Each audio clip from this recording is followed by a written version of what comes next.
നമസ്കാരം, ഞാൻ doctor Arun B Nair. 57 വയസ്സുള്ള ഒരു വീട്ടമ്മ വയറുമായി ബന്ധപ്പെട്ട ചില പ്രശ്നങ്ങളുമായി ആണ് എന്നെ സമീപിക്കുന്നത്. കുറച്ച് നാളായിട്ട് ദഹനം ശരിയല്ല, മൂത്രം ഒഴിക്കുമ്പോൾ വല്ലാത്ത വേദന വരുന്നു, ഛർദ്ദിക്കാൻ വരുന്നു, ഓക്കാനം വരുന്നു.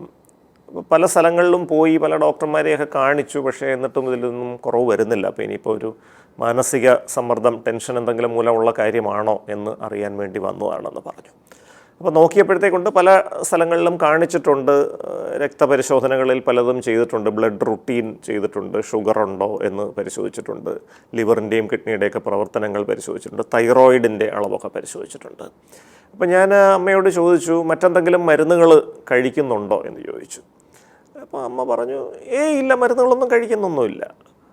അവരുടെ കൈയുടെ ഈ മുട്ടിൻ്റെ ഭാഗത്ത് ചെറുതായിട്ടൊരു തടിപ്പ് പോലെ, ഒരു എല്ല് തടിച്ചിരിക്കുന്ന പോലെ കാണുന്നു, ഒരു സ്വെല്ലിങ് പോലെ.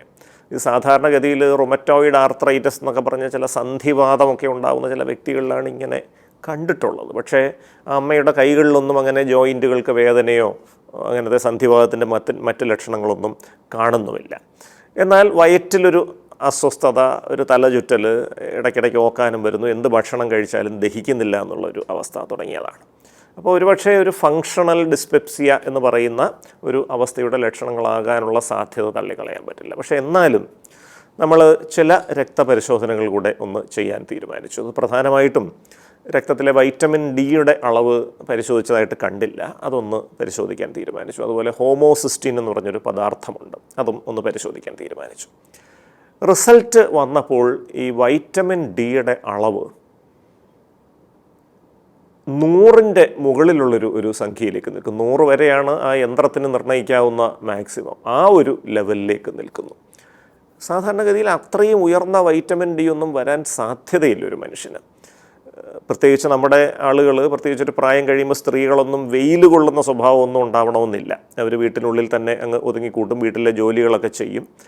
ഈ അമ്മയോട് ചോദിച്ചപ്പോഴും പറയുന്ന അതാണ്, ഞാനങ്ങനെ വെളിയിലോട്ടൊന്നും ഇറങ്ങാറില്ല, വീട്ടിൽ തന്നെ ഇരിക്കുകയാണ്, വീട്ടിൽ ജോലിക്ക് ആളുണ്ട്, അതൊക്കെ ഒന്ന് മേൽനോട്ടം വഹിച്ചാൽ മതി, പുറത്തോട്ടങ്ങനെ നടക്കാൻ പോവുകയോ വെയിൽ കൊള്ളുകയോ ഒന്നും ചെയ്യാറില്ല, വെയിൽ കൊള്ളുമ്പോൾ വല്ലാത്ത അസ്വസ്ഥതയാണെന്നാണ് ആ അമ്മ പറഞ്ഞത്.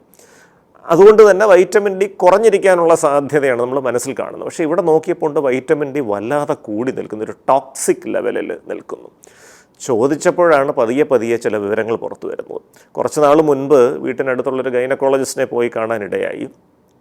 ആ ഗൈനക്കോളജിസ്റ്റ് വൈറ്റമിൻ ഡിയുടെ ഒരു ഗുളിക നൽകി, ശരീരവേദനയൊക്കെ പറഞ്ഞപ്പോഴത്തേക്ക്. അത് ആഴ്ചയിലൊരിക്കൽ കഴിക്കേണ്ട 60,000 യൂണിറ്റിൻ്റെ ഒരു ഗുളികയായിരുന്നു. ഏതാണ്ട് 1 മാസം മുൻപ് പനി വന്ന സമയത്ത് ഫിസിഷ്യനെ പോയി കണ്ടിരുന്നു. ഫിസിഷ്യൻ വൈറ്റമിൻ ഡിയുടെ തുള്ളി മരുന്ന് കൊടുത്തു, അതും 60,000 യൂണിറ്റിൻ്റെയാണ്, ആഴ്ചയൊരിക്കൽ കഴിക്കാൻ പറഞ്ഞു. ഏതാണ്ട് 3 ആഴ്ച മുൻപ് വീണ്ടും എന്തോ കുളിക്കുന്ന സമയത്ത് എന്തോ നിവർന്നപ്പോഴത്തേക്ക് നടുവിനൊരു വെട്ടൽ പോലെ വന്നു. അടുത്തുള്ളൊരു ഓർത്തോയുടെ ഡോക്ടറുടെ അടുത്ത് ചെന്നു. ഓർത്തോയുടെ ഡോക്ടർ വൈറ്റമിൻ ഡിയുടെ ഗ്രാന്യൂളുകൾ കൊടുത്തു. അപ്പോൾ ഈ അമ്മ ചെയ്ത ഒരു അബദ്ധം എന്ന് പറയുന്നത്, ഈ ആദ്യം ഗൈനക്കോളജിസ്റ്റ് വൈറ്റമിൻ ഡി തന്ന കാര്യം 2ാമത് കണ്ട ഡോക്ടറിനോടും 3ാമത് കണ്ട ഡോക്ടറിനോടും പറഞ്ഞില്ല. ഈ 2ാമത് കണ്ട ഡോക്ടർ മരുന്ന് എഴുതിയ കാര്യം 3ാമത്തെ ഡോക്ടറിനോടും പറഞ്ഞില്ല. അപ്പോൾ ഇവരോട് ആരോടും പറയാത്തത് കാരണം ഇവരെല്ലാവരും വൈറ്റമിൻ ഡി സപ്ലിമെൻറ്റ്സ് കൊടുത്തുകൊണ്ടേയിരിക്കും. അപ്പോൾ ഈ 3 സ്രോതസ്സുകളിൽ നിന്നും വൈറ്റമിൻ ഡി സപ്ലിമെൻറ്റ് വന്നപ്പോഴാണ് ഇത് വളരെ ടോക്സിക് ലെവലിലേക്ക് പോയത്. അപ്പോൾ ഞാൻ ഈ കാര്യം അമ്മയോട് പറഞ്ഞു, ഇതാണ് ഇത്രയും വൈറ്റമിൻ ഡി കൂടാനുള്ള കാരണം. വൈറ്റമിൻ ഡി കൂടുമ്പോഴത്തേക്ക് കുറച്ച് പാർശ്വഫലങ്ങൾ വരും, അത് ദഹനത്തിനെ ബാധിക്കും, കിഡ്നി സ്റ്റോൺ പോലെയുള്ള വിഷയങ്ങൾ വരാം, അങ്ങനെ കുറച്ച് ബുദ്ധിമുട്ടുകൾ വരും. വലിയ പ്രശ്നങ്ങളൊന്നുമില്ല, എങ്കിലും അത് അസ്വസ്ഥതകളുണ്ടാക്കും. അപ്പോൾ എന്തുകൊണ്ട് അമ്മ ഈ മരുന്നൊന്നും കഴിക്കുന്ന കാര്യം പറഞ്ഞില്ല, എന്നോടും അത് പറഞ്ഞില്ലായിരുന്നല്ലോ എന്ന് ചോദിച്ചപ്പോൾ, അത് ഡോക്ടറെ, അത് വൈറ്റമിൻ ഗുളികകളല്ലേ, അത് നമ്മൾ പറയേണ്ട കാര്യമുണ്ടോ? നമ്മൾ ഓർക്കേണ്ട ഒരു കാര്യമുണ്ട്, 2 തരത്തിലുള്ള വൈറ്റമിനുകളുണ്ട്. ഒന്ന് ഫാറ്റ് സോളബിൾ വൈറ്റമിൻസ്, കൊഴുപ്പിൽ അടിഞ്ഞുകൂടുന്ന വൈറ്റമിൻസ്. 2 വാട്ടർ സോളബിൾ വൈറ്റമിൻസ്, വെള്ളത്തിൽ ലയിക്കുന്ന vitamins. Vitamin B, vitamin C, ഇങ്ങനെയുള്ള പലതും വെള്ളത്തിൽ ഡിസോൾവ് ചെയ്യുന്നതാണ്. അത് അളവ് ഇത്തിരി കൂടിയാലും കുഴപ്പമൊന്നുമില്ല, അതിൻ്റെ അമിതമായിട്ടുള്ള അളവ് വെള്ളത്തിലൂടെ ശരീരത്തിൽ നിന്നങ്ങ് പുറത്തു പോകും. പക്ഷേ വൈറ്റമിൻ ഡി എന്ന് പറയുന്നത് ഒരു ഫാറ്റ് സോളബിൾ വൈറ്റമിനാണ്, കൊഴുപ്പിൽ അടിഞ്ഞുകൂടുന്ന വൈറ്റമിനാണ്. അത് അമിതമായ അളവിൽ ചെന്നാൽ അത് ഈ കൊഴുപ്പിൽ അടിഞ്ഞുകൂടി ശരീരത്തിൻ്റെ പല ഭാഗങ്ങളിൽ ഡെപ്പോസിറ്റ് ചെയ്ത് കിഡ്നി സ്റ്റോൺ പോലെയുള്ള വിഷയങ്ങൾ ഉണ്ടാക്കാൻ സാധ്യതയുണ്ട്. അതുകൊണ്ടാണ് പൊതുവേ ഈ വൈറ്റമിൻ ഡിയുടെ കുറവുണ്ടെന്ന് തോന്നിയാൽ രക്തപരിശോധന നടത്തിയതിന് ശേഷം മാത്രം സപ്ലിമെൻറ്റുകൾ കൊടുക്കുന്നതാണ് നല്ലത്. അതുപോലെ ഇങ്ങനത്തെ വൈറ്റമിൻ ഗുളികകൾ കഴിക്കുന്നുണ്ടെങ്കിലും അത് മറ്റൊരു ഡോക്ടറെ കാണാൻ ചെല്ലുമ്പോൾ ഇത് കഴിക്കുന്നുണ്ടെന്നുള്ളത് കൃത്യമായിട്ട് പറഞ്ഞിരിക്കണം. എങ്കിലേ ആ ഡോക്ടറിന് കൃത്യമായിട്ട് നമ്മളെ ചികിത്സിക്കാൻ പറ്റും. ഒരു ബാലപാഠം ഓർത്തിരിക്കണം, എന്ത് അസുഖത്തിന് നമ്മൾ ചികിത്സ എടുക്കുന്നുണ്ടെങ്കിലും മറ്റൊരു രോഗത്തിന് ചികിത്സ തേടാൻ ഒരു ഡോക്ടറെ അടുത്ത് പോയാൽ ഇപ്പോൾ കഴിച്ചുകൊണ്ടിരിക്കുന്ന മരുന്നിൻ്റെ പ്രിസ്ക്രിപ്ഷൻ, അതിൻ്റെ കുറിപ്പടി നമ്മൾ കൊണ്ടുപോകണം.